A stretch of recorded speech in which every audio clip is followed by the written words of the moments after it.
We are, as a people, inherently and historically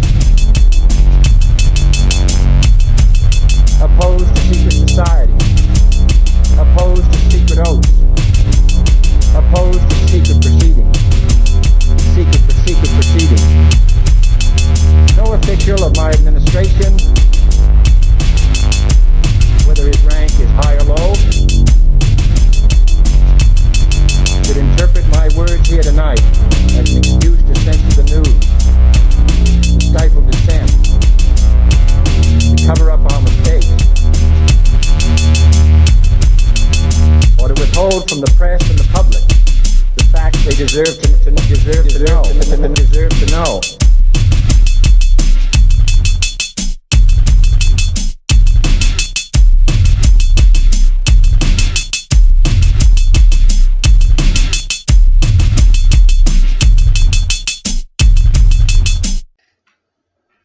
Welcome to Conspiracy Corner Podcast. This is Abe Williams, your host. We have Horace the Kitten as my co-host. Sammy's asleep right now. Honestly, man, I'm probably going to be riding solo for a while. Just because where I work like 60 hours, it's like 50. Well, it's scheduled 40, but I end up working on my day off, but we've been staying late just about every night, so it's like around 55, 60 hours, man. It's crazy. Which I'm not complaining, because I've been volunteering for it on days off, you know. Just trying to stack chips, make that money, you know how it is. I wanted to, I like to start the episode with kind of a update on how I'm doing. I told you all the past, I think 2 episodes, me and Sammy were kind of figuring out what we wanted to do for my birthday. And we finally decided, so tomorrow when I get off work, which knock on wood, hopefully should be 6 a.m., we will be leaving Kentucky to go to Ohio. It's about a 3-hour drive. We are going to Point Pleasant. Or it might be Point Pleasant, West Virginia. I think it's on the Ohio River, honestly, but it's 3 hours away from here. And we're going to go check out, basically, Point Pleasant, which is like where the Silver Bridge fell, Mothman sightings, like that's where the whole story comes from. There's a museum there. There's a memorial there for all the victims on the Silver Bridge. We're going to go to the museum and hopefully find out the location of the radioactive site where Mothman, that's supposedly like his lair back in the 60s.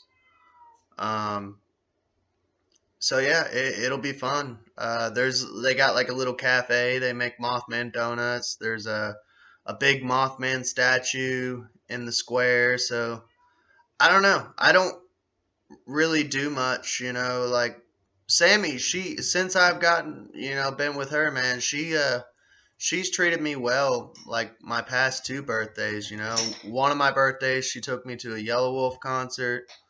Another one, she took me to a Doyle concert. Like, she takes care of me, man, which is awesome.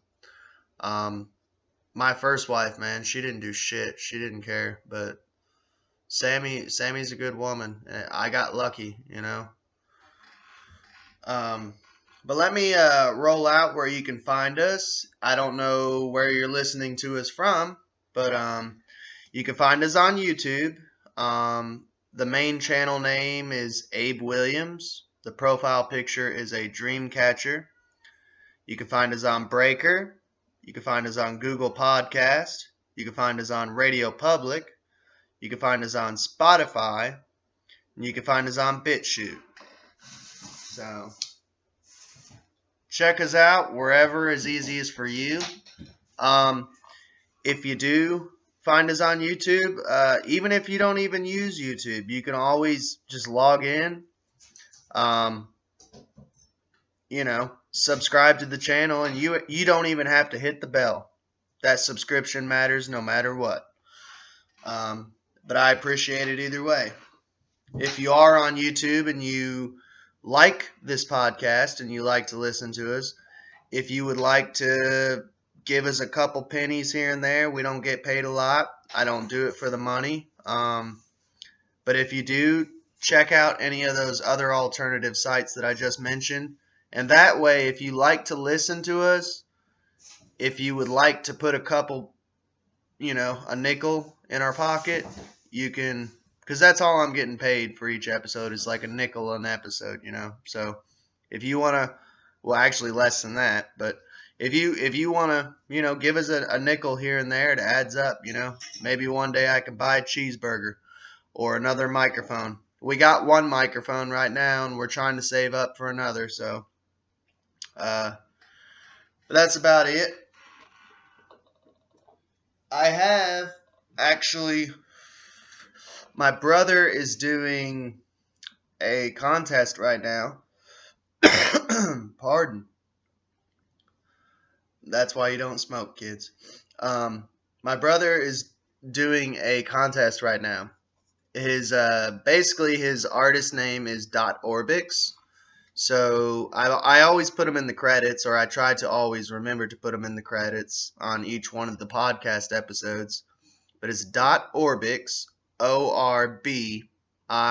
It's all lowercase. But he does the theme song for the intro and outro of this podcast. So check out his actual channel on YouTube.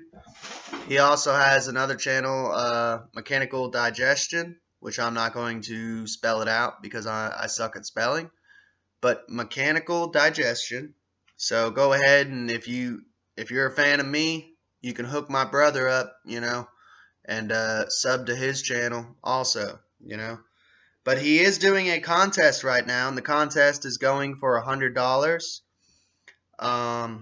If you want to enter into that contest, it's HTTP, and then I don't know what they call that symbol, /orbixmusic.com/contest/.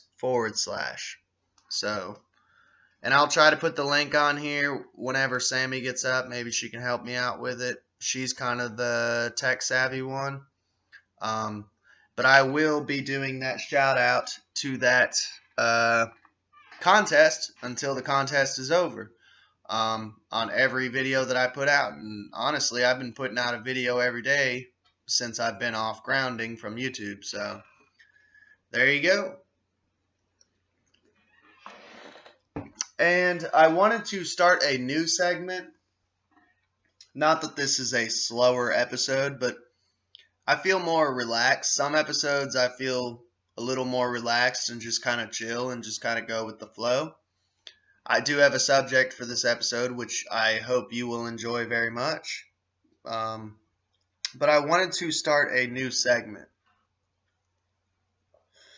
And honestly, if you're a Christian or a Catholic and a fan, I hope I haven't discouraged you. I've always said every religion is welcome on this channel.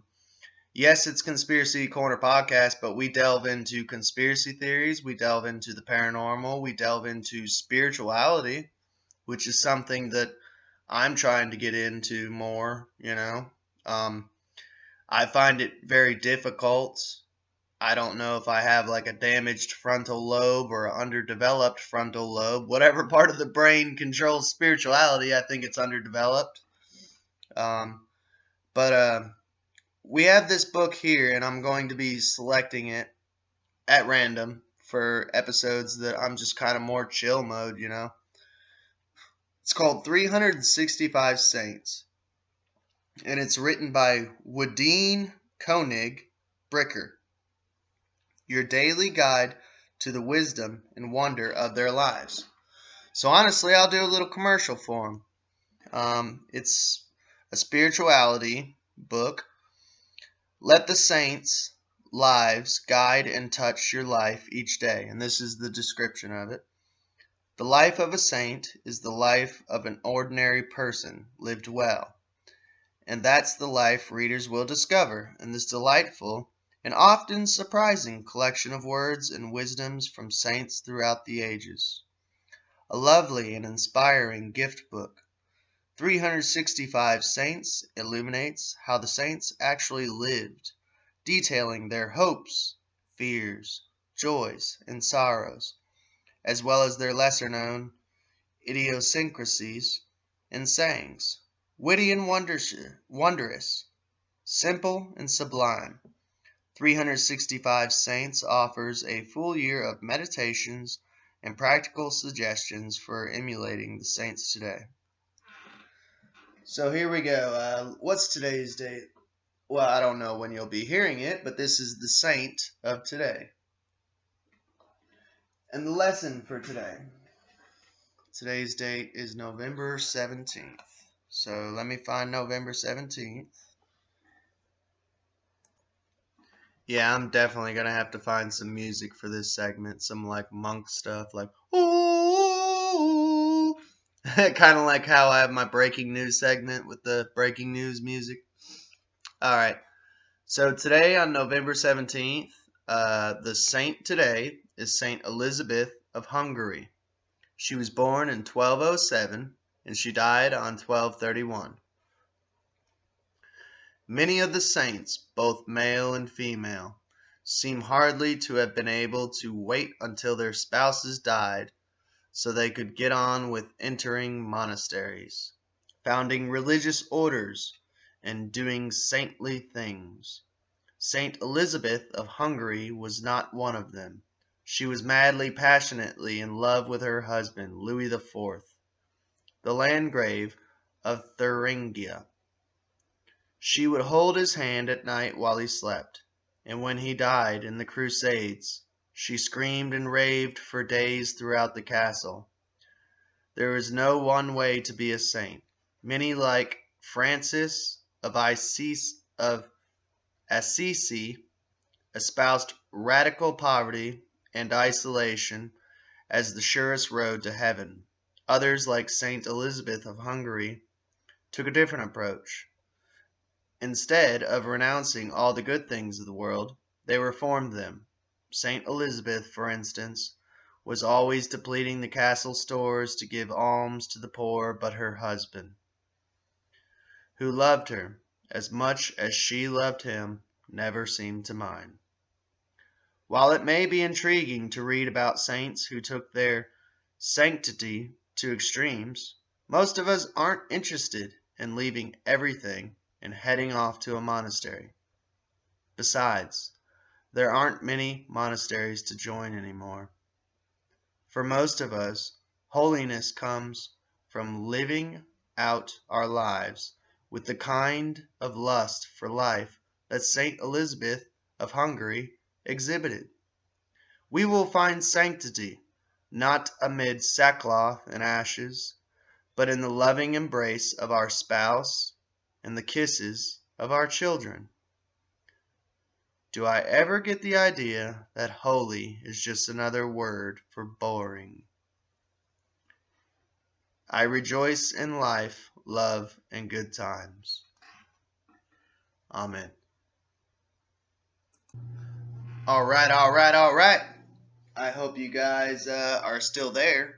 Apparently 13 minutes is like as far as people get into the podcast, which is funny because it's like, why are you tuning into a podcast if you're not going to listen to the whole thing? Everyone knows first 15 minutes is just intro stuff, you know? Because podcasts are usually people's second gig. But, all right, today's subject is the Winchester Mansion.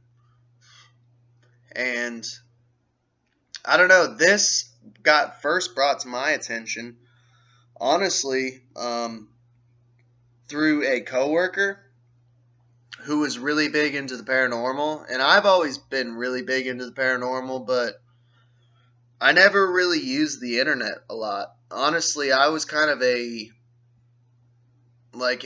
hillbilly for the longest time. I didn't really get into using the internet until probably 2013, 2014, as crazy as that sounds. and I'm almost 30 years old, but I never really needed it. I never seen a purpose of it. I mean, it was nice whenever I used it that other people had it, but I was always so poor and so broke that I never paid for it. Um, Now I enjoy it, some parts of it,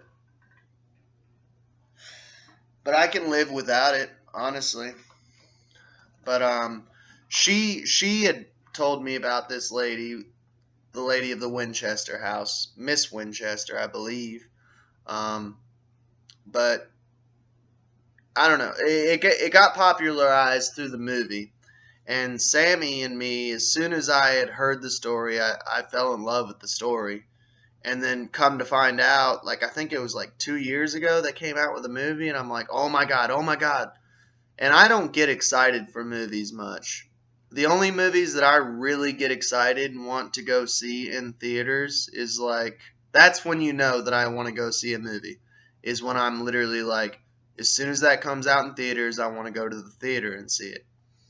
I wanted to go see the latest Bill and Ted one, but COVID kicked in. Um, but Winchester was one that we seen in theaters. I was like, oh my God, I want to see that. I want to go to the movies and see that. And so I did. And it's usually the only movies that I really want to go to the movie theater and actually see are the ones that are really based off true stories. Like, I fell in love with the Conjuring series. And to me, I was like, this is based off a true story. Like, I want to go see it. But the story here is from Haunted Houses. It's written by Nancy Roberts.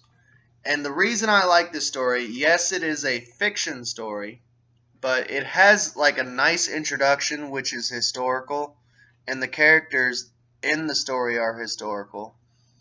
But the reason I like this story is because, so don't automatically get discouraged and turn off the podcast, but the reason I like this story is because it's written in a fictional way, but it gives you a visual tour of the house. And it's like perfect for a podcast because it's in a written book form, but it gives you the visual tour of a house, of the Winchester house. So basically, if you're listening to me and you're at home, obviously you can't do this if you're listening in your car or you're listening at work. But if you're listening at home and you're actually just sitting down and enjoying the podcast, I would like you to close your eyes and kind of visualize the story. And that will kind of give you, with the description of the story, a tour of the Winchester Mansion. I hope you enjoy. A luxurious black carriage cruised slowly through one of Boston's old neighborhoods, along a once fashionable street lined with what were once grand houses. Now paint peeled from most of them, and soot from coal-burning furnaces gave the neighborhood a bedraggled look. The driver peered at the front of each building, trying to make out the numbers. He stopped before a dirty mustard-colored house with cream trim. Standing nervously on the porch, he turned and etched brass doorbell, which made jarring metallic sound. How strange to make a trip to this neighborhood just a day after the great man's funeral. Whatever could Mrs. Winchester and her niece expect to find here? He waited, but would anyone answer? Suddenly the knob turned and the door opened. The driver stepped back, startled. On the threshold stood a tall woman with deep-set olive-colored eyes. Her pasty face was shaped like a hatchet, and her black hair, pulled back severely, was wound in an immense twist on top of her head. She wore a long, somewhat shabby brown dress and an ancient shawl. The driver's usually impassive face must have reflected shock, for the woman looked at him harshly and then glanced at the fashionable carriage in front of the house. "She will have to come in, you know. Go tell her that Mrs. Raven is ready to see her." He went back to the brougham, opened the back door, and relayed the message, just as it had been given to him. A gloved hand emerged and rested upon his arm as he helped a tiny, heavily veiled woman in black from the carriage. She was followed by a younger lady wearing a hat with a soft veil wound about its brim. The driver, Charles Farnham, accompanied them in the front door, where the older woman made a sorry. This is why it's a podcast. I never said I was proper for a audiobook. Peremptory, Peremptory,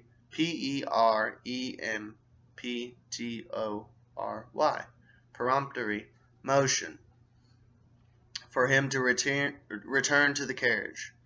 When he looked back, the pair had disappeared into the house. Farnham was uneasy. It was not just that the expensive brougham was attracting attention in an unsavory neighborhood. It was the appearance of a woman who had opened the door. There was something evil about her. More than an hour passed, and his two passengers were still inside the house. He was tempted to go up and ring the bell, to be certain that they were all right. But he didn't really care. Not yet. Restlessly, he pulled out a cigarette. What were they doing inside that house all this time? He watched a fine light drizzle of rain beginning to spatter the shiny black of the carriage. It was getting dark, but still the lights hadn't gone on inside. Why didn't the Raven woman light a lamp? He had almost gathered up his courage to check and see if Madame and her niece were all right when the front door opened. Miss Margaret came out first, and her aunt, Sarah Winchester, followed. Mrs. Winchester turned back toward the darkness of the doorway to speak to someone he assumed was Mrs. Raven. Since the death of William Wirt Winchester, son of Oliver Winchester, the Rifle King, Mrs. Winchester's sole companion had been Margaret. Yeah, so basically, this is the Winchester family, the family that created the rifle. So I think this story gets into it, but if not, basically, Mrs. Winchester felt guilty for her late husband's legacy of creating the Winchester rifle, which was used in warfare against Native Americans. And yeah, you fuck with the Native Americans, you get ghost on you. I'm sorry. That's how it works. If you haven't figured that out from like every ghost story.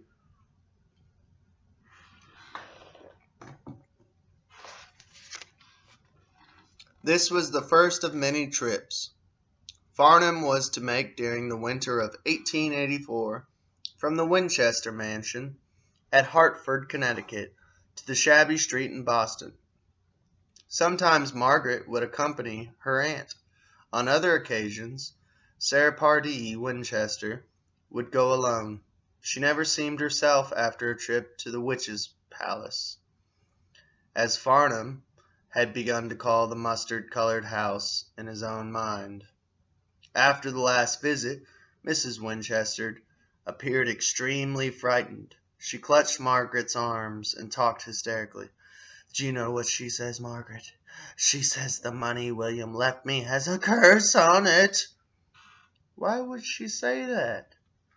"She says the spirits of all those men and women that were killed by the Winchester are haunting my fortune, and that they mean to harm me."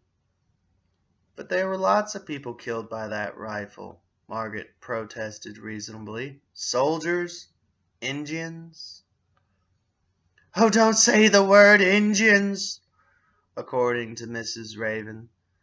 There will be the worst haunters, and there is just one way to keep them from forgetting me. And what way is that, Auntie? She said it can be done only by getting me a larger house that will attract good spirits. The good spirits will keep the evil ones away, and the house must be fixed up according to their wishes. But how will you know their wishes, Auntie? Mrs. Raven will guide me as to do what to do. Farnham, who was doing his best to hear the conversation, shook his head. People said her husband had left her $20 million. It was hard for him even to imagine how much money that was. But despite her wealth, he had begun to feel sorry for Mrs. Winchester. Poor woman, the death of her husband must have affected her mind. On their last trip to the house in Boston, just as they were about to get into the carriage, something huge and white flew past them, and Mrs. Winchester screamed. Farnham thought it could have been a large owl, startled by their lights. And he and Margaret tried to soothe Sarah Winchester. She almost collapsed in front of Mrs. Raven's house, and it took his and her niece combined efforts to get her into the back seat of the carriage. The next day, to everyone's surprise, Mrs. Winchester announced that she was moving to California. Farnham overheard her tell Mrs. Margaret that she believed the owl had been a warning to her that they must leave Hartford immediately. From now on, the spirits themselves will lead me of the staff given. The opportunity to move none accepted but Farnham, who was unmarried at the time. Once in San Jose, Sarah Winchester bought an 18-room house. There you go. This is where it starts. Her first move was to hire 22 carpenters to immediately commence adding a wing to the house. Landscape gardeners were the next to arrive, and they began to plant a towering towering hedge that shut off any view of the house from the road. Then 7 Japanese gardeners were hired to fertilize and prune the hedge so that no one could possibly see through it. Before they had left Hartford, Mrs. Winchester used to talk with Farnham occasionally. Now she never spoke to him or to any of the other servants. All instructions for everyone had to come through Mrs. Margaret, her niece, and secretary. The veil Mrs. Winchester put on for mourning was never removed except in the presence of the Chinese butler who served her dinner. Farnham began to find that he could scarcely remember Mrs. Winchester's features. Once, years later, Farnham asked Wan Lee what Mrs. Winchester looked like now. "She's little old lady," replied the butler, shrugging. "Look like shriveled plum." From the time of her arrival in San Jose house, carpenters and masons were at work 7 days a week. There seemed to be no hurry about completing many of the projects, and the workmen wondered why they were asked to be there on Sundays, holidays, and even Christmas Day. They had no idea of the warning a Boston spiritualist had given Mrs. Winchester. So basically, building the house keeps the ghost at ease because each room a ghost inhabits. And these are all the spirits that were basically suffered from the Winchester rifle. And when she stops building, the spirits come to get her. It's a crazy storyline, and it's an awesome movie, too. As long as hammers ring out day and night, nothing bad will ever happen to you. Only then will the good spirits keep the bad spirits away. and so the hammers continued to ring out. Sarah Winchester was holding seances alone now, in the seance room, sitting for hours with her pen posed to write down the spirit's instructions for her life. The message she believed was receiving through Mrs. Raven was that she must accomplish two tasks.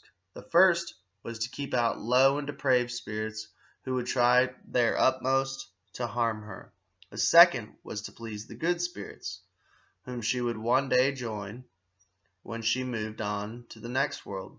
Both tasks were very expensive. The good spirits could be pleased only by the most lavish furnishings, and therefore every room had to be furnished like a royal palace. It was vital that none of the evil spirits should ever get into the small bare-walled seance room, which no living person but she could enter until after her death.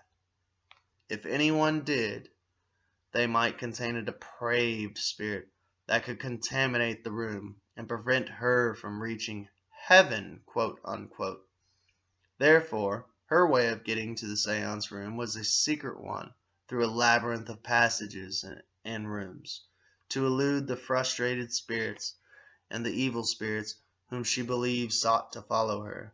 She spent hours planning. Once these tricks were completed, she could, for example, push a button that would make a wall panel recede, and she could step swiftly from one apartment to another. Then she could open a window and climb out, not onto a roof, but to the top of a flight of steps that would take her down one story to meet another flight that would bring her back up to the original level. The theory was that the maze of stairs would trick and confuse the spirits of the Indian ghost. In addition to the stairs that led nowhere, she had the carpenters build a huge room full of nothing but balconies. These balconies were of all sorts and sizes. Here the bewildered spirit might dash around a corner only to find that a balcony had suddenly shrunk from being 3 feet wide and was now only 3 inches. One balcony led to a door that, once closed, would not open from inside. Mrs. Winchester believed this would force the spirit to find another escape route. Of course, everything was only temporary. The way to delay for a few minutes the evil spirits that hurried after her.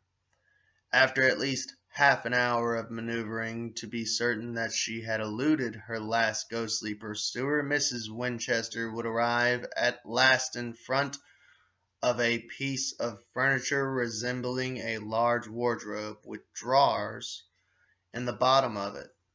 But like almost everything else in Sarah Winchester's house, it was just another deception, for one door was not a wardrobe door at all. It really led into a seance room. Once through this door, she would emerge safely into the secret room on the other side of the wall, finally attaining her objective. The walls were painted blue, for it was widely believed among superstitious people that this color frightens away evil spirits. In the room was a cabinet, a comfortable armchair, and in front of the latter a table with a paper and a pencil for automatic writing, and a planchette board to receive the spirit messages. There are spots on the floor of this room where the varnish has been worn away by the constant tread of her slippers. Today there are few people left alive who remember Sarah Winchester, but one of those who does is Maria. Now an old woman herself, she still shivers about an experience she had as a girl when she worked in the Winchester house. It all started quite accidentally. Maria had been employed there for only a month and was hurrying to leave to prepare for a date that night with her young man. She took a wrong turn as she left the wing of the house in which she worked, and within minutes she was hopelessly lost in the labyrinth of connecting passages between, by then, almost 150 rooms. At one point, she was sure she was near one of the passages to the outside world. Instead, Maria found herself on a stairway with 7 separate flights. Breathless, she reached the door and managed to open it, only to find that the wall behind it was solid. Panic-stricken, she attempted to retrace her steps, but discovered she was on a sun porch that she had never seen, and it had a skylight in the floor. The next room she entered was also unfamiliar. She turned to go back out, only to realize that in a panic that the door to this room did not open from the inside. Finally, she found another way out. Her experience was assuming all qualities of a nightmare, except that it was real. She walked along a balcony and, seeing an open window, stepped through it, but in a moment she found that she was back on another part of the same balcony. But now she was hysterical. On she hurried up, one flight of steps, down another. Finally she opened a door and stumbled into a small windowless cell of a room. There, seated at a table, was a little old lady, glaring at her with an expression of an unspeakable rage. It was Mrs. Winchester. "You have disturbed the spirits!" she shouted. Maria had never really seen her employer, but she was always heavily veiled, and all the servants knew that no one was ever permitted to see her face. The combination of the forbidden sight and the anger she saw there caused the poor girl to faint. The ending of the story is told in Maria's own words. "When I woke up, I was laying on a bed in the servants' quarters, and within minutes was hustled out of the house and driven home. When I got out, the chauffeur gave me an envelope and told me I was never to come back to work again. In the envelope there was my notice from Mrs. Margaret and 6 months' salary. Even if I had not been fired, I could not have returned to that house. Are there ghosts and spirits in the Winchester house? I really don't know, but one thing I'm sure of is that the medium who said Mrs. Winchester's fortune was haunted by spirits that would harm her was evil. She took advantage of a woman's grief after the death of her husband and told her lies that destroyed her. For the rest of her life, all Mrs. Winchester's energy and money was spent on ways to protect herself from the strange imaginings. Mrs. Winchester was convinced by a spiritualist medium that the lives of her husband and baby daughter had been taken by the spirits of those killed by the gun that won the West.